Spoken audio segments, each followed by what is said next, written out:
want kicking the things out of orbit. Oh my gosh! One of the greatest fighters. John Jones beat every champion pretty much never lived. If Khabib gets his hands on McGregor, it's going to be that night. Let's get into it. Hello! You are listening to the Fight Night Picks Recap Show. I'm Geoff. And this week on the show we discuss all the fights from UFC Vegas 17, Thompson versus Neal. I will do all of this with one half, the exact equal half to the other half. I'm getting in trouble, Matt. If I continue to play favorites, I'm getting in trouble on the other show. But I'm speaking, of course, to the great Matt Allen. Matt, how are you? Doing great, John. How are you doing this weekend? I'm doing pretty good. I'm excited. Anytime I get to talk fights with you, I'm excited. So we're good. Matt, we talked about this last time out. I never want to take away from what we got by talking about what we lost. But let's talk about some of the moving pieces of last night's card as well. And then I want to talk about how you felt about the card on paper. So what we lost was Bilal Muhammad and Sean Brady. We lost Leon Edwards and Khamzat Chimaev. We lost Rick Glenn and Carlton Minus. We lost Tyson Nam fighting. We lost Alexandra Pantoja fighting. We lost Misha Serkinov and Ryan Spann fighting. This is what I'm seeing. It jumps out to me. So in the end, did we get a card that got you excited, or were you a little bit upset about some of the stuff we lost? So I was a little happy that the Khamzat Chimaev Leon Edwards fight, it at least got canceled far enough out that we were still given a 5-round main event. And I don't know what it is, but I hate it when they do those 3-round main events, Bellator style. Like when they ended up doing Anthony Smith, Alexander Rakic. Like, you're a world-class athlete. Just make it the 5 rounds for the main event. Make it feel more like it is kind of a big spectacle. And I was pretty happy with the main event that we ended up getting with Wonderboy and Geoff Neal. It wasn't the most competitive fight ever, and it wasn't, maybe the most exciting fight ever, but it was a really, really fun, high-level striking matchup between, one of those classic gatekeeper scenarios, if you will, with Wonderboy being that gatekeeper to the elite. The fight that I was the most upset about missing out on was that Alejandro Pantoja-Manel Kape fight, because Manel Kape, everyone knows, he knocked out Kaya Skura over in one championship, one of the top flyweight bantamweights in the world, and his fight against Pantoja would have been absolutely phenomenal. And this is how good the UFC thinks Manel Kape is. They were willing to have him step in if Brandon Moreno or Davison Figueiredo were not able to make the title fight last weekend. So that's how high the UFC is on that guy, and it's how high I am on him too. But honestly, all things considered, I think we got a decent card, a lot of decisions. If you were looking for finishes, it was not the card last night, but I was still pretty happy with what we got all together. All right, Matt, let's begin with the main event. Stephen Wonderboy Thompson has fought at the highest levels of this game, twice fighting Tyron Woodley, neither time capturing the belt. And now, despite his recent success, his age dictates that he keeps gates. So tonight it was Contender Series alum, or last night, Geoff Neal, who was at the gate, and he did not get to enter the decision. Red 50-45s all over the board. Matt, what'd you see in this one? So it was a really interesting fight, and I got to be honest, Craig and I don't really revert on our predictions all that often. Normally, once we do the prediction show, we do the question mark kicks, the live show before the show. Our predictions stay the same, and all week long, I was thinking, okay, Geoff Neal's going to go in there. It's a small cage. It just feels like Wonderboy at 37, and I feel uncomfortable calling him Wonderboy. I got to be honest. I'm 22, and I feel pretty old, so the fact that he's 15 years older than me, running around with the nickname Wonderboy, it's a little odd, but that's besides the point. As the week progressed, I kept on looking back at that Vicente Luque fight, and everyone knows I love Vicente Luque. Like, I'm his number one fan. I probably always will be. He got pieced up by Wonderboy, and he fights in a very similar style to a Geoff Neal. I think Luque probably hits a little bit harder than Neal does. It's just Neal keeps things a little bit tighter, and he's a little bit better defensively. So on Saturday, right before the card, I was like, you know what? I'm going to go with Wonderboy, and I'm really glad that I did, because it feels like with Wonderboy, if you have success, you're going to be able to keep on finding success doing what you're doing. His style doesn't really change that much. It's just, okay, can you figure it out or can you not figure it out? And for Geoff Neal, things just kept on getting worse for him. I did like in the 5th round, he just kind of said, screw it, and started throwing flurries. And he was able to connect a little bit with Wonderboy. But like Wonderboy on 2 good legs, striking out in the middle, like I don't know a single welterweight who can beat him in a pure striking matchup. Like, and it is weird too. People call Wonderboy a gatekeeper. I've been, guilty of that myself, but he's the number 5 ranked welterweight in the world in one of the best weight classes. So I think, and again, I'm to blame. I think I've underrated Wonderboy and where he is at this stage in his career. This fight was interesting for me because I saw a lot of things earlier that I liked from Geoff Neal. And mostly of all, and if you're a boxing fan and you're listening to this podcast, I guess the first question would be why. But the second question would be, the statement would be, please go easy on me when I make the statement I'm about to make, which is I saw the Mike Tyson peekaboo style in Geoff Neal, and I liked it. Early on, he was smart enough to keep his hands high, to keep the kicks kind of from taking his head off. But what he did that I liked was he kept his hands high. He used that. He kept them high while he was pressuring, and then when he got close enough, he just threw from that high guard to find some strikes. I happen to think early on that was a better plan than it turned out to be. Right, so Wonder Boy did a lot of good things. He always keeps his hands low, but that's how he fights, and it works for him. He also doesn't keep his head back as far as Machida does, but he protects his head well. I thought that he was moving his head well. I do think he fell into a little bit of a pattern in the way that he was circling out. It seemed like he was circling out left more than right, and I kept expecting Neal to throw like a Rampage Jackson type hook, the one that took out Chuck Liddell, as he was sort of like, escaping out, because that's the hope when you're a young fighter. You say, okay, I'm not quite so. And if this is a Robin Black thing, I apologize to everybody, but I heard this somewhere before, and it's called the flow. The flow is basically when you're operating at such a high level that everything's sort of clicking, the mental, the physical, all of that. And what typically happens is in a fight like this, one fighter has regressed physically and the other fighter has not yet progressed mentally, so it makes it a pretty good fight, right? So Geoff Neal's not where Wonder Boy is mentally, but he's quick enough to maybe catch him, right? Wonder Boy thinks he can get out, makes the right read, but just doesn't do it quite as quick as he should. So I thought that's what we're going to see, but kudos to Wonder Boy. I think the thing that most I took from this fight, where I really will tip the old Fight Night Picks cap to Wonder Boy, is he was hurt in the fifth. It was obvious it was hurt in the fifth. I don't know if it was obvious to Geoff Neal, but obviously we knew it because of the commentators and the fact that we could see his knee. And he still went in there and slugged it out. He did not get on his bike. Now, maybe it was because his knee was hurt. He didn't get on the bike. But he just stood in there and traded when he very much did not have to stand in there and trade. He put himself in harm's way when he didn't have to, and really was in not a spot to. So kudos to him for that. It shows that he's a true fighter. It shows that he has that fighting spirit. I'm not trying to cut a Modelo commercial here, but I was impressed by it. So let's get to the questions that I got leaving this fight. And the big one for me, and real quick, we'll take care of some housekeeping. Wonder Boy was up over 100 significant strikes. I think he ended up at 140. He was around 170 total strikes. So here's the question. We look at Geoff Neal, and we'll start with Geoff Neal. Is Wonder Boy such a unique fighter that really Neal takes nothing from this fight? Meaning he had this puzzle that he couldn't solve, but he's never going to see the puzzle again. So what does a guy like Geoff Neal take from a fight like this, in your opinion? Honestly, like confidence just making it to the end of the fifth round. And again, we're probably not going to talk about the Canelo Alvarez Callum Smith fight last night, but that's what they kept on talking about. From the eighth round on, it was just Canelo walking him down and blasting him in the head. And the announcer just constantly like, okay, his corner could throw in the towel. They could throw in the towel, but it's the whole, it's that like, it's the little patch of honor that you get from making it the distance and not getting finished. Geoff Neal got rocked in that fight. Geoff Neal got hurt in that fight on multiple occasions.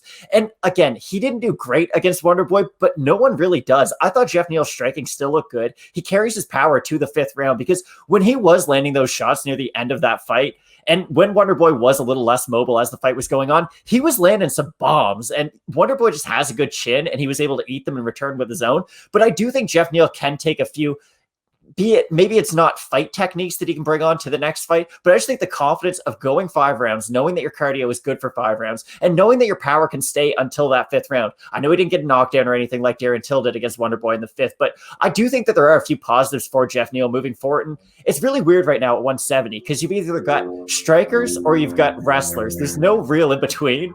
And you have one or the other, and they don't really gel. You have the Geoff Neals, the Wonder Boys, the Vicente Luques in the division. And then you've also got the Colby Covingtons, the Kamaru Usmans, the Gilbert Burns of the division who are really grappling heavy. So for Geoff Neal, I think it's a learning experience. I do think being in there, and this is such a Joe Roganism, he might have got the rub from Stephen Wonderboy Thompson. Like, this is the first elite fighter he has ever fought. And the fact that he was able to go 25 hard minutes with him, I do think will be a huge confidence boost in the future. I agree. I will say one thing technique-wise. It's kind of like training at elevation, right? If you train at elevation, it's much easier to then perform not at elevation. I think if you spend 25 minutes chasing Wonder Boy around, you gotta think the next guy you're chasing around ain't gonna be as fast or as elusive as Wonder Boy is. So it might be one of those things where there's a reason why people, do training with weighted vests, and there's a reason why all these things. Reason why Dillashaw did EPO. Exactly, that's probably why. Yeah. Let's talk about Stephen Thompson. He called out Jorge Masvidal, and he said that he wanted the belt in the post fight. The NMF BMF thing does nothing for me, and I don't think it does anything for Jorge Masvidal. I just don't see it. I don't see if you consider yourself a BMF, what the upside to potentially losing to an NMF would be. It makes no sense, and I don't think it'd be marketed all that great. As far as the title goes, here's the good news for him: the people that are above him are Jorge Masvidal, who he's fought, Leon Edwards, who he hasn't, Gilbert Burns, who he hasn't, and Colbert Covington, who he hasn't. So all the people above him, you can book him because there's no loss, however long ago in his past. Do you like his path to the title? Do you think he still has it in him? Or do you think, and I want you to tell me this from the UFC's perspective, when they look at him, does he have more value as a title contender or as a gatekeeper? It's a really interesting question because he is at the stage of his career where, yes, he's a little bit older, and you are starting to see him slow down a little bit. Like, I don't think we're seeing the same Wonder Boy who went out there and wheel kicked Jake Ellenberger or who knocked out Johnny Hendricks in the first round. Like, he's still a very, very good fighter. He is still elite in that weight class, but I don't think we're seeing prime Wonder Boy. So the question is the matchmaking that comes. And I think Wonder Boy is more valuable as a title challenger than, let's say, a Leon Edwards. And it sucks for Leon Edwards because he should be the bigger name by now. But the fact, COVID and all that, just this year's been, if anyone's lost 2020, Leon Edwards has lost 2020. And a bad year for him. It has been. And I think Wonder Boy, if he could somehow finagle his way to try to fight Leon Edwards next or Colby Covington. See, I think Wonder Boy did the wrong thing calling out Jorge Masvidal because Masvidal's not really in the title picture. He's in the money fight picture. If you want to fight him, you're not doing a lot for your career going towards Kamaru Usman. They're very much two different goals. Do you want to be champ or do you want to try to have money fights and make as much money as possible? For Wonder Boy, he does want that belt. So if I'm him, I call out Colby Covington. Everyone loves Wonder Boy Thompson. Everyone hates Colby Covington. It's one of the easiest marketing schemes the UFC will ever have to put together. Geez, I could make the commercials for them. It would not be very difficult. I think that's the perfect fight. And I think that's a really good fight too, especially with Covington coming off the Woodley win. Beating Woodley now, I don't really know what that means anymore. Like when Gilbert Burns beat Tyron Woodley, I'm like, oh shit, Gilbert Burns going to win a title. And then Colby Covington beat Tyron Woodley, and I'm like, okay, this is just getting sad. If he does come off that performance against Woodley and can go out there and beat Wonder Boy, then we can say, okay, you're next for the winner of Burns and Usman. So I do think that there's a path to get Wonder Boy to the title, and I think he can afford a loss and just go back to being the gatekeeper again. So I do think he is kind of, we're moving up in this world, but one more loss and he will be right back in the gatekeeper. So if I'm Wonder Boy, I just keep on calling out the bigger fish in the pond. Yeah, it's weird. I like the Covington fight. My only pushback would be if he does lose.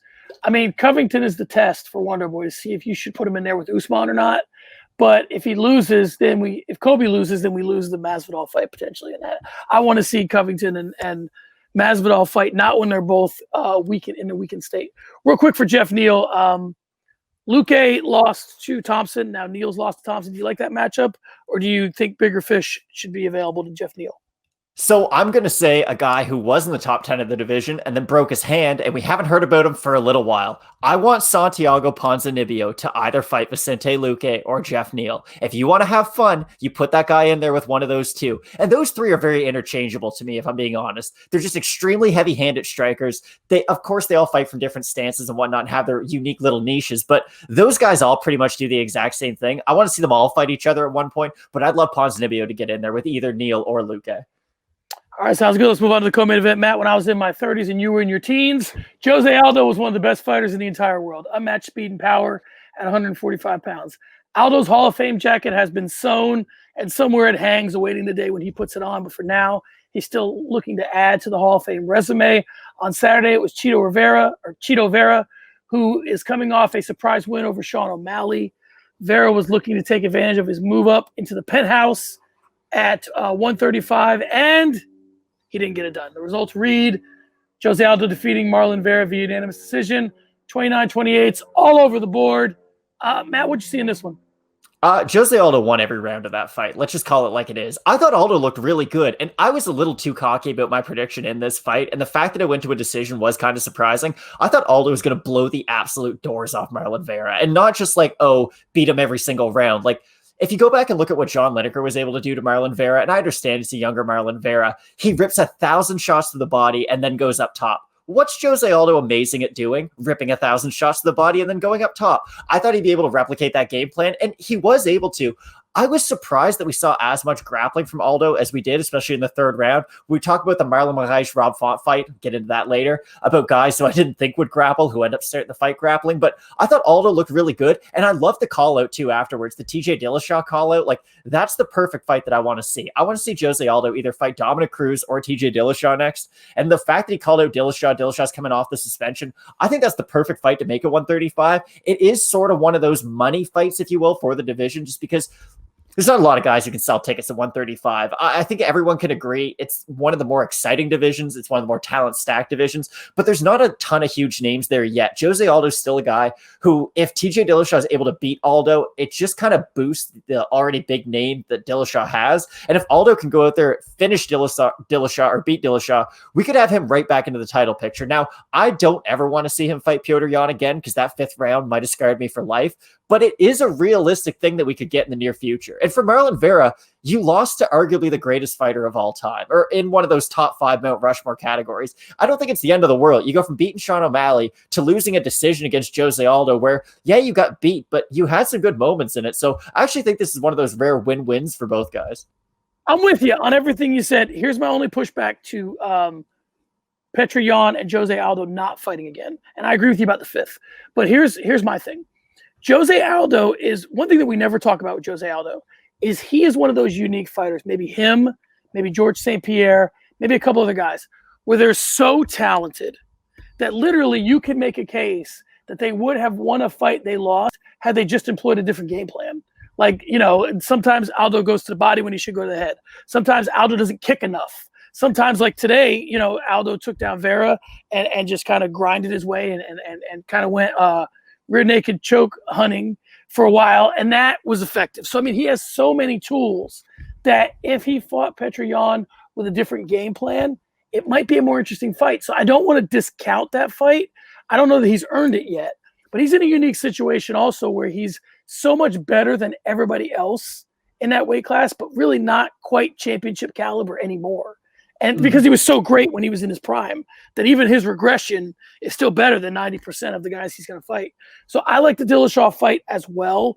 I just think that the UFC is in a weird spot now where they, if they think they have a fight to make, they'll put a guy on ice for a while. Like they wanted to make the Garbrandt fight, right, at 25. And they just, I mean, the COVID stuff's the COVID stuff. But I mean, like, even if he didn't have COVID, if they couldn't make the fight, they'd kind of ice him because, you know, and Craig and I argued about this a while ago, which is, you know, you don't want to have Cody Garbrandt lose to someone that's not a champion because then you lose that name cachet of him losing to the champion. So, yeah, I'm with you that we might want to let Jose Aldo sort of play around in this division, but he still has a name. And you want him to lose to guys that's going to bolster them, you know, in victory. All right, here's my question. I'm with you that Aldo dominated this fight. But in the end, because it was a close fight, do you think Vera might have lost this fight just by making that one key mistake of letting Aldo get his back? Even though I'm with you that it was Aldo's fight throughout. But had Vera been a little more competitive in the third, could we have gotten a decision that we all would have argued about? Or, you know what I'm saying? Do you think that was what cost him the fight, or had it stayed on the feet? Again, I thought Aldo won every single round up until then, so I might be in the minority on that one. But I really like the Aldo who throws kicks, and I think we've seen that a lot more at bantamweight than we did the last few fights at featherweight. Because remember the last two Max fights, or I guess both Max fights, and the Volkanovski fight, like, and this, again, such a Joe Roganism, but, Jose Aldo, he's going to throw leg kicks, After the Ricardo Lamas fight, really, he stopped throwing leg kicks, and that could be due to his cardio, that could be due to leg injuries, whatever. We can speculate forever, really. Jose Aldo's been throwing kicks ever since he's gone back down to 135. And even in the Petr Yan fight, like, that fifth round was awful to watch, and he did get tired as the fight went on. But he was throwing beautiful kicks that whole time, and he was chopping down that front leg of Yan, and he forced Yan to switch stances. I think he would have been able to go back to that in the third round no matter what. But for Marlon Vera, again, this is when I go back to, it's a win-win situation.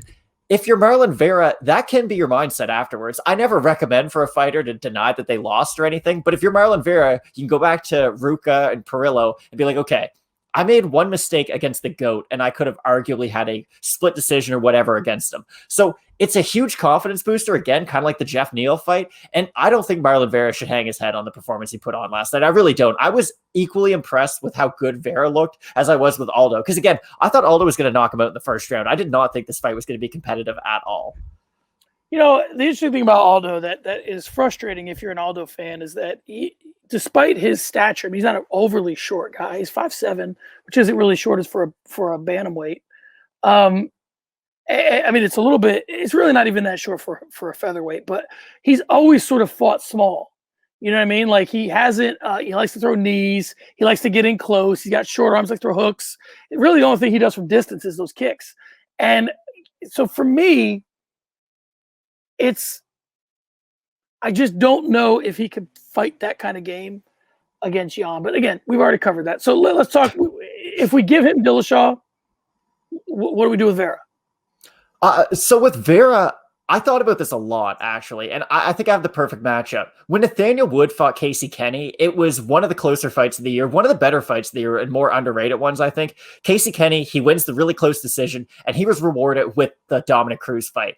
Marlon Vera lost a close fight to Jose Aldo. I know that this was kind of his chance to put himself over the edge. I would like to see him fight Nathaniel Wood. Nathaniel Wood's nickname is The Prospect. And right now, the UFC wants Marlon Vera to be their prospect at 135 after he beat Sean O'Malley. He's got quite a few fans after that O'Malley win. I'd love to see Nathaniel Wood take on Marlon Vera, kind of prove who is the top of the prospects. And I'm using that term very loosely. Two guys who are a little bit further on in their career than sort of the prospect level, but two guys who are in the beginnings of their prime. And I think we'd learn a lot from both guys in that fight. Yeah, the funny thing about MMA is sometimes you go from a prospect straight to a gatekeeper, which makes very little sense, if any. So, all right, let's move on. Matt, this next fight was the kind of fight that gets Davidson Baker's head shaved. A fight that is sure not to go to the judges, that goes to the judges. The Khaos-Minus and Michel Pereira have several highlight reel finishes to their name, but on this night, it was indeed the judges that we saw rendering a decision. That decision was 29-28, all over the place. What you have here, and I guess a further question would be, is this just one of those fights where like styles make fights and let's just keep these guys the hell away from each other forever, or what do you think? Yeah, really, like Khaos Williams has to plant to throw with power. It's pretty simple. Michel Pereira never stops moving. It's really hard to hit a guy when your feet are planted. And I'll be very honest, maybe this is a hot take. I didn't really see a lot on Twitter about it. I thought Khaos Williams won the fight. I thought he won 2-1. I wasn't overly upset when they gave Pereira the win. I just thought, oh, Khaos Williams did enough in round 1 and round 2. Again, the rear naked choke at the end for Pereira, it can win you the third round, but that was really the only big moment I thought he had in that fight. He landed a few nice strikes, but for the most part, I thought Khaos Williams was in control of the fight. But yeah, I agree. This is one of those matchups where never put these guys together. It should look good on paper, and it's one of those, like, this is the 1 out of 100 that was a stinker. The other 99 times that these guys get in the cage together, Michel Pereira lands a turning back kick off of the cage, and Khaos Williams probably lands about 75 overhand rights in the other one. So I do think that we just kind of got the worst-case scenario of this fight. But yeah, not to say this is my most disappointing performance or fight on the card, but it was just one of the weirder fights I've seen in a very long time. Yeah, it's one of those where if you see the prop bet that the fight won't go the distance, you jump all over it, and then you get disappointed on that like this. Yeah, it reminded me a little bit of like if you fell asleep and you woke up and this fight was on, you might think you're watching Woodley and Wonder Boy, and then you know your eyes clear up and you rub them and you go, oh, it's Pereira. I mean, that's kind of how they decided they wanted to fight. You know, Khaos Williams was very deliberate. Pereira was all over the place. I mean, the guy was breakdancing in the friggin' intros. So I mean, that guy's a unique cat, to say the least. But I don't know, like I could see Williams developing into something. Pereira is a little bit of a carnival act to me. I guess my question is, do you think that carnival act has a future? Do you think that he's such an outlier that he can translate that into big things? Or do you think that he's just going to be a guy that on some nights will thrill you and on other nights will annoy you, and that's what he is? Remember that time he got tired in 5 seconds against Tristan Connolly on a week's notice, and Tristan Connolly was a lightweight moving up?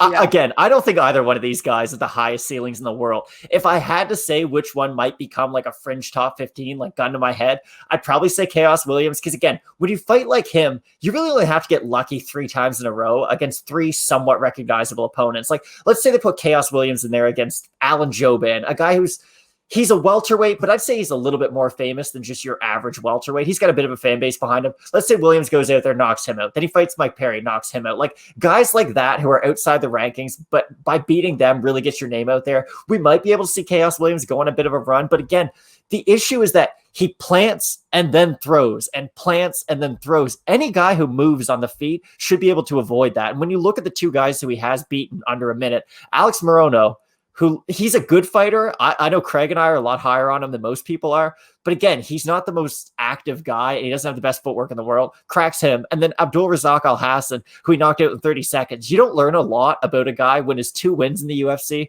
are for a combined, less than 1 minute. And his 1 loss is a decision they didn't look that great in. So I don't know where to judge these guys going forward. I just know Michel Pereira could barely beat a Diego Sanchez and ended up losing to him by a legal knee. And he lost to a guy who weighed a lot less than him, who didn't even have a full training camp. So I don't know if you can tell. I'm not overly high on one of these guys. Yeah, these guys are kind of like, the guys you match up because of what they do on YouTube more than what they actually are. I think the thing that I would tell these guys if they were asking, which they probably aren't asking, but if they were, I would just say, you can't fall in love with your highlights.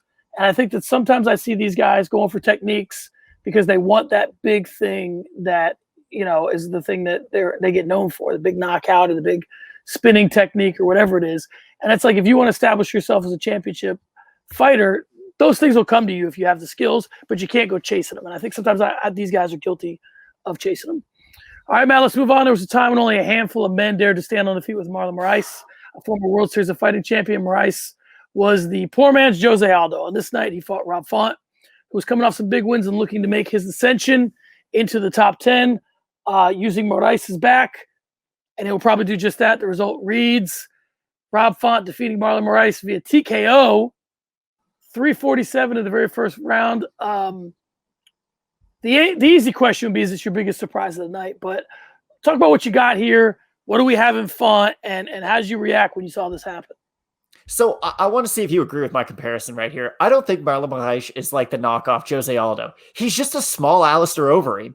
He's wicked at striking. He has a phenomenal guillotine if anyone shoots on him. But if you even look at his chin the wrong way, he might go down. And I think we are starting to see signs of Marlon Moraes he's not the most durable guy anymore. And not that he ever really was. If you go back and look at his career, like, he's been dropped before. In World Series of Fighting, it's not like he was known for having this phenomenal chin like Justin Gaethje was. It was just, he was out there knocking out a bunch of, and I hate to use the word scrubs, but let's be honest, the level of competition at the time for Marlon wasn't really what it is now. Like, his best win outside the UFC is Shimon Moraes, a guy who fought 3 times in the UFC and got cut. So I really liked Marlon Moraes in this fight. I thought he was going to win. I thought he was going to win by stoppage. Rob Font, hittable guy. We've seen him get hurt before. And then Marlon decided, I'm a wrestler now, like Conor McGregor after Nate Diaz tagged him. And it made me so nervous because when you're coming off a loss like he was against Sandhagen, and when your first reaction is, I'm this wicked striker, let's go out there and start shooting double legs. I know Rob Font isn't the grappler that Marlon Moraes is, but even on the feet, Rob Font is a primary boxer. You have some of the best leg kicks in all of the UFC, not just in your division. I thought the path to victory was pretty easy for Marlon, but the second he started shooting takedowns, I was like, should not have put as much money on Marlon as I did. And then we all saw what happened. He got cracked in the feet.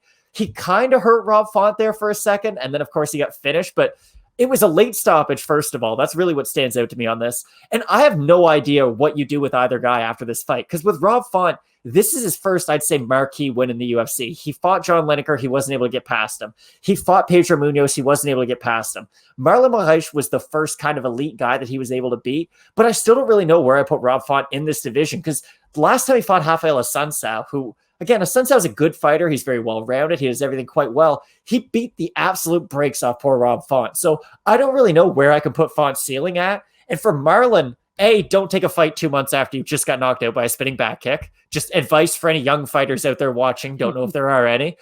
And B, do you think that that is the issue for Marlon? Did he take the fight too quick, or do you just think that he has a durability issue at this point in his career? It's probably the durability issue. I mean, he probably should have waited longer to take the fight, but I mean, 2 months isn't 2 weeks. I mean, he's had a little bit of recovery time. Yeah, I agree with everything you said. Here's some of my takeaways from this. I think that when Moraes did his homework on Rob Font, he said, well, this guy wants to stand with me, and he's nice with the hands, so I'm going to take him down.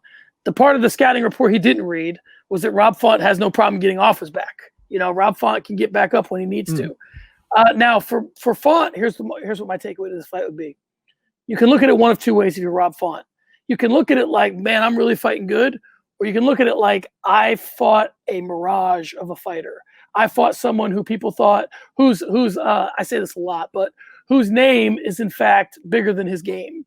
And I think that if you assess it that way, if you get booked with a rematch with either with a Sun Sao, you'll be more prepared to understand that I need to worry about what happened in a Sun Sao fight, not what happened in this Moraes fight. Because this, listen, I put hands on him. That's something I do well, and this kid's chinny. And that's how it worked out. But if you quietly look at some things that Rob Font's doing, listen, this kid is 4th all-time in bantamweight finishes. TJ Dillashaw's got 8. He's got 6. So he's right there. I think that when guys start to get championship fights and we look at them even closer, they start to make their way into co-main events, and we see that some of these stats that back up what they've been doing, obviously a stat like that doesn't tell you who the 6 were or who Dillashaw's 8 were. But you start to build this narrative where you're like, it starts to make sense that this kid is where he is. And I think for Rob Font, I just want to make sure, and he's at the right camp to do this, but I just want him to make sure that he's reading the right press clippings, that he's looking at this in the right way. If he focuses on his losses and not his wins, I think he'll be ready to really ascend into the top 10 or top 5. But that's the approach that he has to take. I mean, you can make that argument that anybody needs to take that approach, but for Rob Font especially, understanding that I am more who I was against a Sun Sao than I am who I was against Moraes, even though it's a lot funner to watch that Moraes fight back. Oh, yeah. So the only thing that I have is every time I look at this division, and we were talking earlier about Jose Aldo, how he's so good that if he just tweaks a few things to his game plan, you think he could beat anyone regardless of weight class. Petr Yan, I think, will become a generational talent. I really do. Like, if I have to point to one guy right now who could become the GOAT, if you will, of their weight class, it's either him or Kamaru Usman. And for Rob Font, I always look ahead of, okay, let's say he goes out there and he fights Corey Sandhagen next, and he beats Corey Sandhagen. You eventually have to fight Petr Yan, who will just wait there, stand, and not do anything until you throw everything in your arsenal. He downloads your whole game plan and just marches forward with reckless abandon and puts people away. I have a really hard time looking at Rob Font and the stylistic matchup that he offers to a Petr Yan, and I think that's why I've sort of discredited him up until this point. Let's move on to Marcin Tybura and Greg Hardy. Matt, fans have been waiting for so long for Greg Hardy to, quote, get what is coming to him that they've kind of stopped looking for it. Typically, Hardy has outperformed skeptics or had mental lapses that have led to his defeat. However, on this night, Marcin Tybura put it on him, and the referee got involved. The result reads Tybura over Hardy via TKO, 4:31 of round number 2. I'm going to ask you what you had in this one, but I do have a couple of questions. Mostly those being, here's my main takeaway from this fight, and I want to get your thoughts on this. Greg Hardy is turning himself into a fighter. I'm seeing some technique. I'm seeing that the work with Dean Thomas is paying off. But did he train the savage out of himself? And I would never compare Greg Hardy to Mike Tyson, even though I'm about to.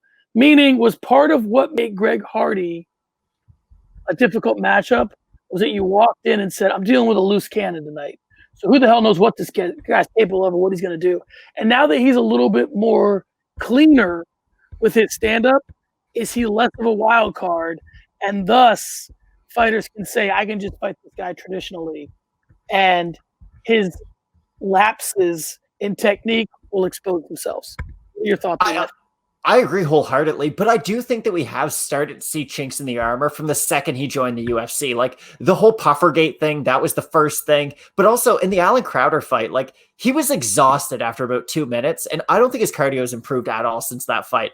I know his striking looked phenomenal in that first round. Like I was really impressed. I was like, damn, he took everything Alexander Volkov threw at him and just he's using it now. He's got that nice long right hand. He was using his range quite well. And for Greg Hardy, it's really odd. You can't point to a lot of fighters and say that they use athleticism as a skill. It's something that I've really been harping on a lot in our prediction videos lately, how For instance, Alexander Rakic is a phenomenal fighter. He has all the skills, but what really pushes him over the edge? He's a phenomenal athlete. He's massive. He's extremely physically strong for the weight class. It just sort of puts him over the edge. For Greg Hardy, he's not really using that athleticism anymore. He's relying more on his technique, and it just follows along with what you said. I do think people see a more tamed fighter now. He's not that wild guy who, if he can catch you with that one overhand right, maybe he can knock you out. It's, okay, he throws a right straight. Well, everyone throws a right straight. So as long as I can prepare for his specific techniques, I don't have to worry about the fighter himself. And I think for Marcin Tybura, you could tell that in the fight, he looked a little nervous starting out. Like on the feet, he was a little unsure of himself. He wasn't committing to a lot. And anytime Greg Hardy was throwing, he was getting completely out of the pocket.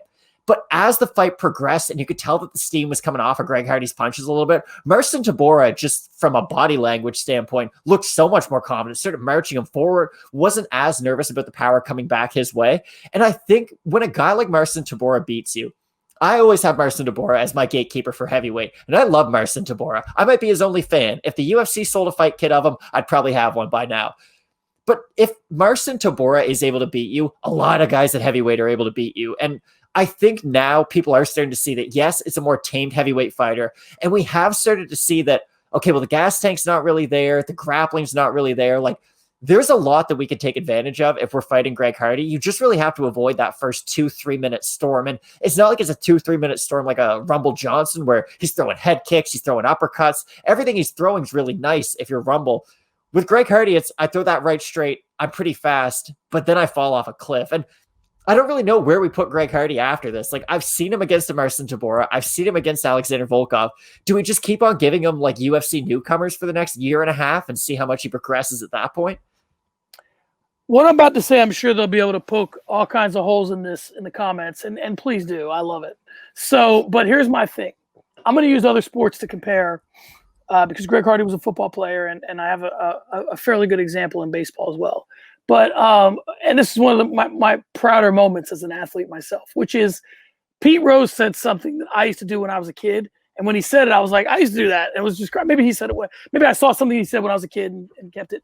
Pete Rose was talking to Alex Rodriguez about hitting a baseball. And he said, when you have issues hitting a baseball, you move up in the box, back in the box, closer to home plate, further away from home plate. He goes, you never change your swing. Your swing's what got you to the big leagues, right? So I'll say that, and now we'll talk about Lamar Jackson, right? So if you change Lamar Jackson to a pocket passer, it takes away everything that's great about Lamar Jackson. Now, I said those two things to say Greg Hardy is where Greg Hardy is because of who Greg Hardy is, right? Now, you can take that for however you want to take it, but I think that, yes, you want to develop technique, but if in doing so you remove the thing that got everybody on their heels, when, like you said, when Tybura realized that the heat coming wasn't the heat, normal heat, you know, it's like if you're a pitcher. Every once in a while, you know, if you're Roger Clemens, you got to throw at a guy's head just to remind them that you'll throw it at their head. And it makes everything else more effective. He's starting to lose the fact that he's a loose cannon. And I think people are saying, well, we can deal with this. This isn't that bad. So I guess my question is, to follow up all that is, I looked at this guy on the ground, Matt, and I saw nothing. Like, he got taken down. I didn't see him moving his hips. I didn't see him bridging. I didn't see him doing anything that I would have liked to see a guy who's trying to get off the ground. So I don't want to say, is he capable on the ground or question his training? Is the hill that he has to climb on the ground just too steep at this level? I mean, there's not, most heavyweights prefer to stand and bang, but even the guys that prefer to stand and bang, if they know they can take you down and that's it, that's what they're going to do. So, I mean, does he have too much ground to make up on the ground? I got to be honest. When he first started fighting MMA, I thought it was a complete sideshow. I thought it would be a lot more similar to a CM Punk experiment than to what it really is. And Greg Hardy has developed into a somewhat decent fighter. Like, I can't take anything away from him. We've seen improvements from performance to performance, and we have seen those holes. But for Greg Hardy, like you had said, he offered nothing on the ground. Like, people make fun of Derek Lewis for his grappling, but if Derek Lewis fought Greg Hardy, I'm damn sure the first thing he's going to do is shoot a double leg, get him down to the ground, and just ground and pound him immediately. And even Derek Lewis, when he gets taken down, he can shrimp, he can get his guard back, and he can get back up to his feet. Hashtag just get up is a real thing. And maybe Greg Hardy at some point can figure out a way to use his athleticism to somewhat bridge the gap or to make up the deficit that he has in grappling. but you have to learn basically completely from the beginning how to defend takedowns and get back up to your feet. And you're not like a Rob Font who, yes, the grappling might not be the best part of his game, but he just knows how to get up. Or Michael Bisping is a good example. He didn't go for a lot of submissions when he was on his back. He was a great striker, so people would try to take him down, but he was just so good at getting my back to the cage, wall walking my way up the cage, and working my way back up to my feet. There are ways to get around just becoming a good grappler, but like you had said, Greg Hardy offered nothing. Like, it was like when Francis fought Stipe at UFC 220, and Stipe at one point was on his knees inside control, just throwing punches down at Francis, and Francis had nothing controlling him there. He was just laying on his back like he's LeBron after a layup, waiting for his teammate to come pick him up. Like, I think that Greg Hardy can do it. If he really focuses on it, he could, because he has improved so much in his game already.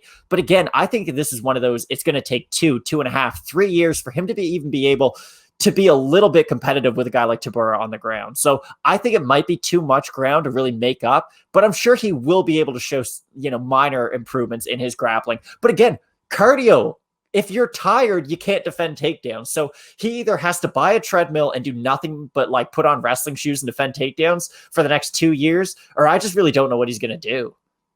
I almost would prefer that was what he did, and then they left his striking alone. I mean, even though his striking isn't perfect, at least before he was enough of a force of nature with his striking that he kind of got your pulse moving a little bit when he came after you.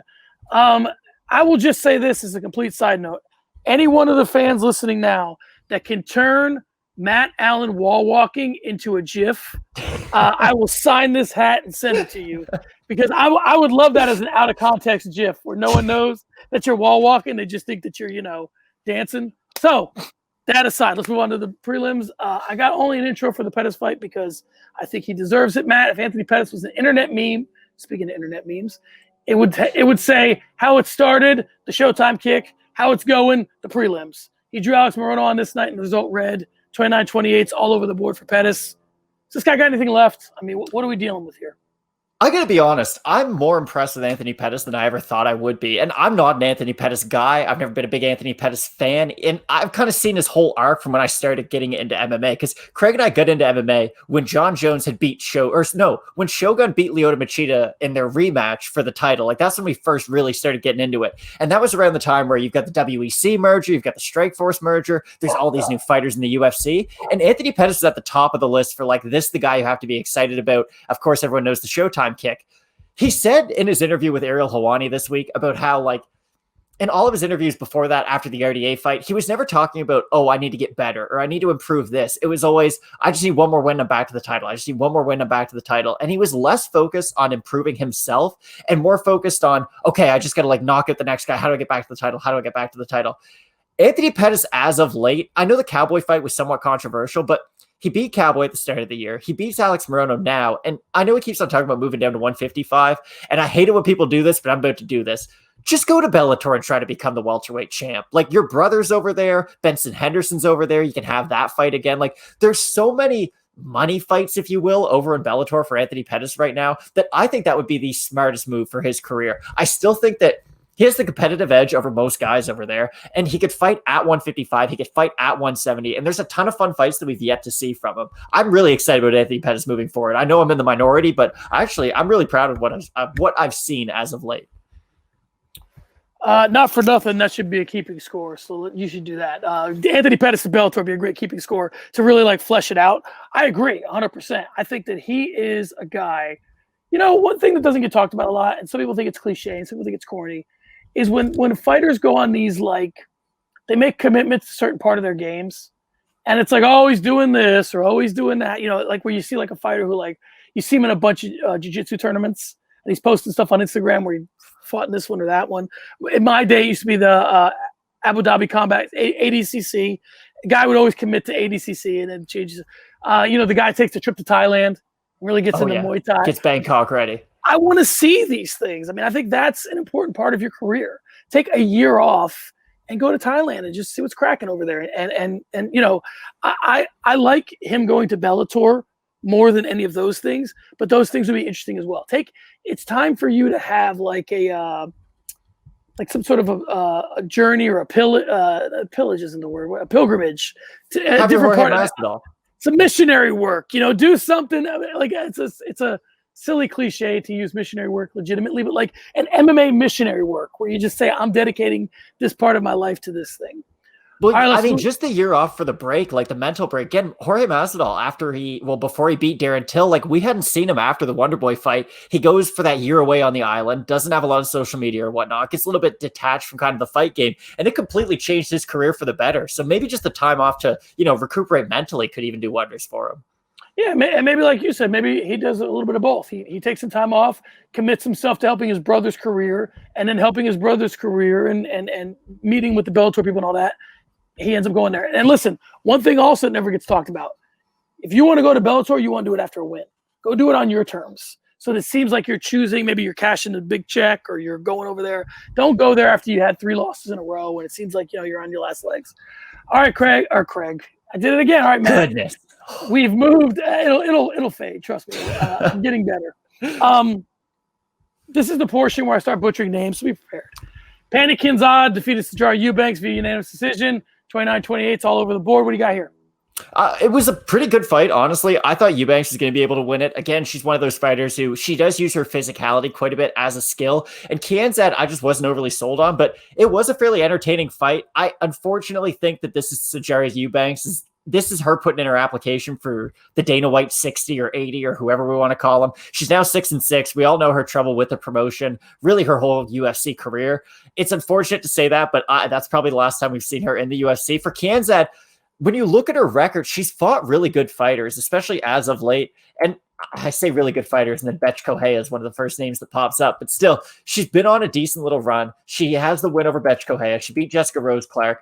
Kianzad getting the win over Eubanks. I think Eubanks is better than most people, really. I think she's got a decent skill set. And I think beating someone like her, she's kind of good at everything. It's a good introduction to, okay, now you're ready to start fighting some of the elite fighters in the weight class. So I thought Kianzad looked pretty good, but nothing too crazy about that fight stands out.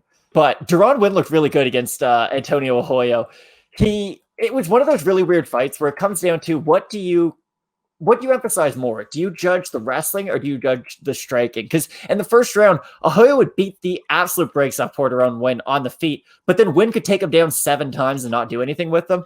And then as the fight progressed, you could just tell when you're Antonio Arroyo, he must cut down from like 250 pounds to make 195 because he looked to be about 9 weight classes bigger than Deron Winn. But as the fight progressed, being big is great, but you also get tired a lot faster. And he was absolutely exhausted by that 3rd round. And really, Deron Winn just put on a wrestling clinic. We don't learn a lot from either guy because we already knew Antonio Arroyo doesn't have very good wrestling defense. And we all knew that Deron Winn's a good wrestler with no stand-up. So again, it was just one of those fights that their styles made for somewhat of a compelling matchup, but I thought the right guy won and win. All right, through the magic of editing, we'll fix this. So I'll do the intro that I just did, and then we'll change it. Honey, I Shrunk DC. Darren Winn defeated Antonio Arroyo via unanimous decision. 29-28, all over the board. Let's move on. Taila Santos defeated Gillian Robertson via unanimous decision.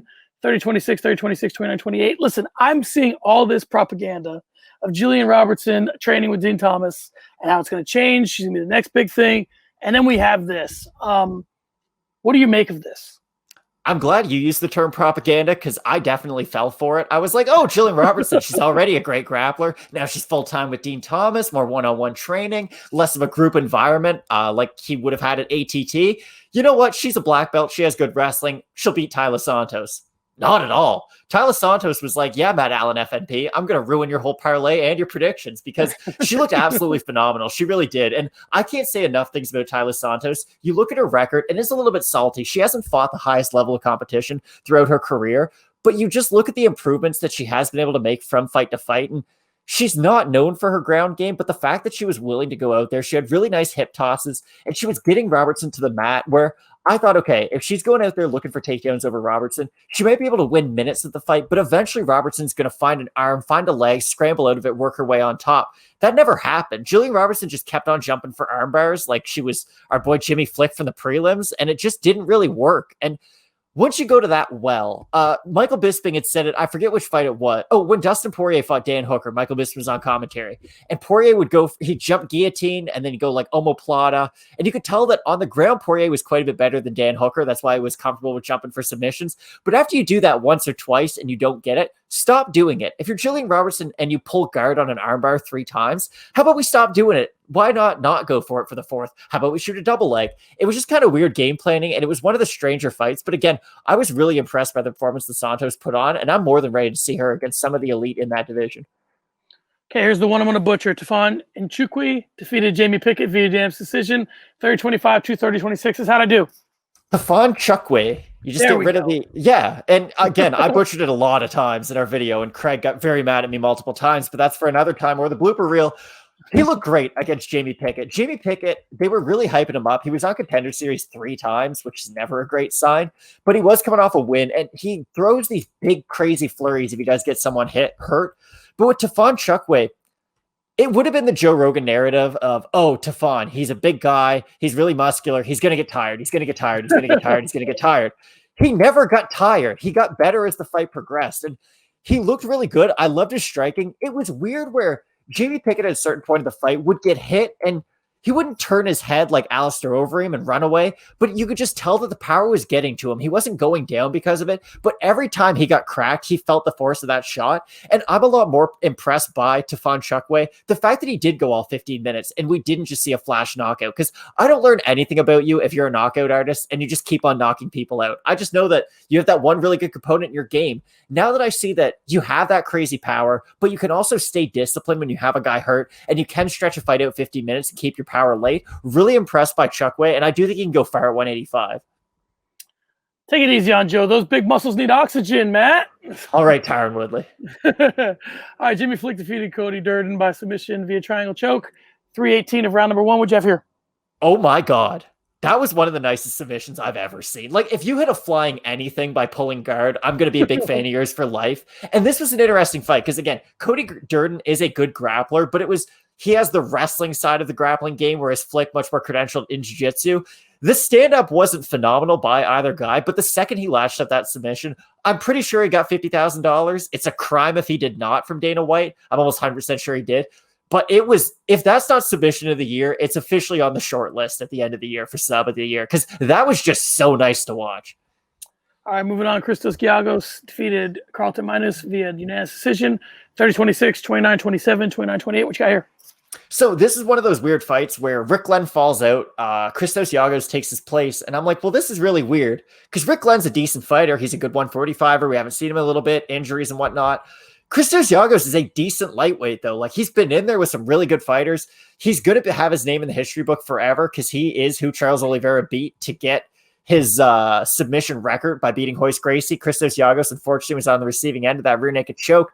And with Giagos, everyone's really up in arms. They're like, oh, his grappling is grappling. It's not great because he's been submitted. He got submitted by Gilbert Burns and Charles Oliveira. That's going to happen. I don't care how good at grappling you are. Like, if you're in there with those guys, there's a good chance you can get finished by submission.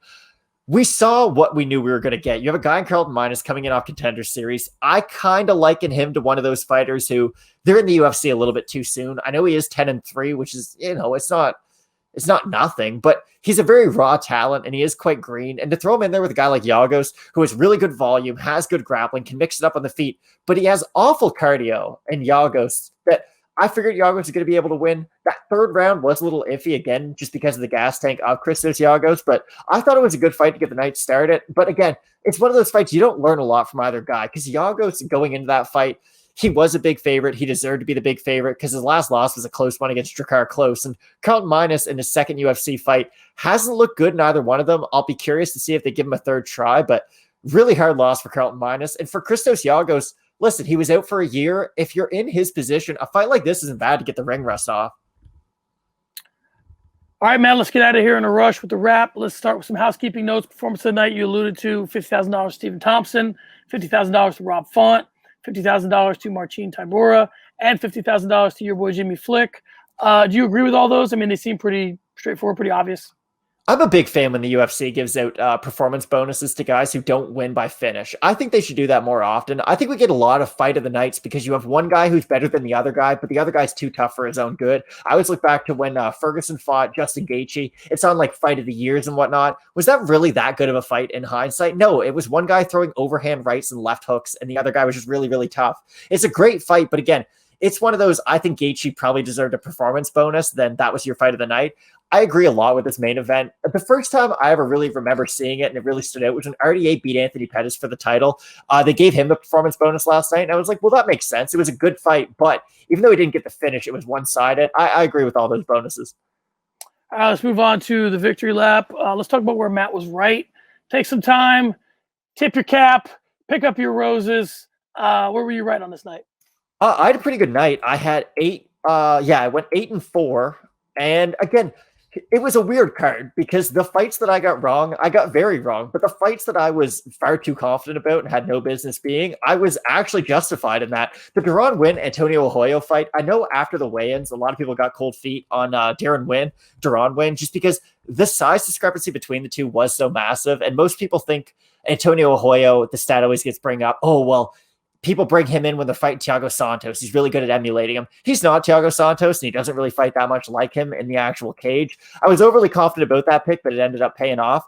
Marcin Tybura was an underdog over Greg Hardy. And again, I just thought, well, you've got a guy with a ton of experience. He's been he's been a champion outside the UFC, against Greg Hardy, who, with prospects, there's always different little humps they have to get over. With Greg Hardy and his fight against Yorgan de Castro, it was the leg kick and calf kick hump. And he had never faced anyone who fought like that before. And Yorgan de Castro beat his leg up really, really bad. And then, of course, de Castro broke his foot and he wasn't good after that. We've never seen Greg Hardy on the ground. And that's why I was so confident with Marcin Tybura. So really happy that that one paid off. And yeah, with the main event, I was Geoff Neal all week. I switched to Wonder Boy at the last minute. Really happy I did that. And I'm done doubting Wonder Boy. Like, I know we talked about, is he a gatekeeper? Could he get back to the title? He's an interesting matchup for Usman the more I think about it. Like, Usman probably beats the brakes off and blows the doors off him. He's way younger, he's bigger, and he's just a bad matchup for Wonder Boy. But Wonder Boy at this stage in his career is just crafty and tricky. And I can't really point to who he beats in the top 15, but I can't really point to who can beat him in the top 15 either. Yeah, he's definitely an enigma up there.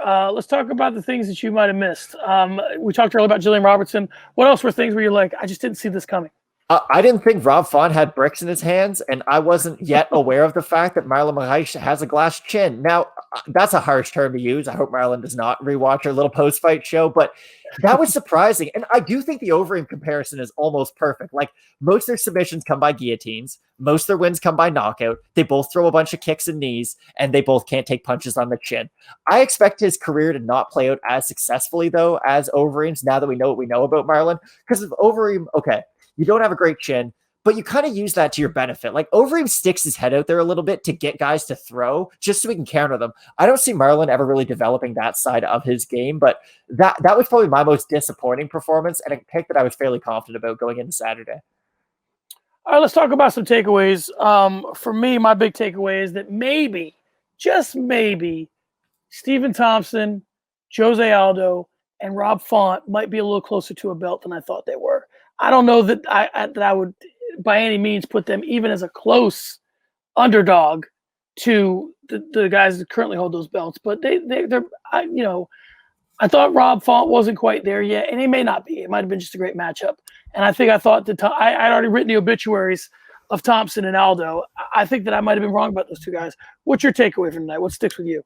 Again, I'm going to go back to the Anthony Pettis. Anthony Pettis is your new Bellator lightweight champion now that Michael Chandler's gone. Congrats, guys. I'm calling it right now. And we can go back to this video a year and a half from now once Anthony Pettis is lifting that belt over his head.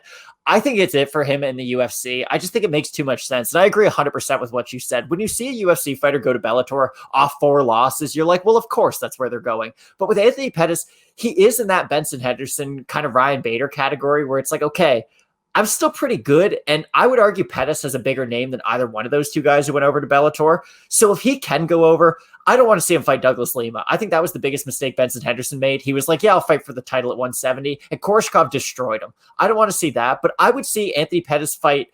Let him fight Benson in his first fight back or over in Bellator. I know Benson only has a year and a half left he put on his career. I was talking to him a couple weeks ago, and for Pettis, yeah, go over there. There's a bunch of fun matchups. You can fight at 2 separate weight classes, and you might even be able to become champ.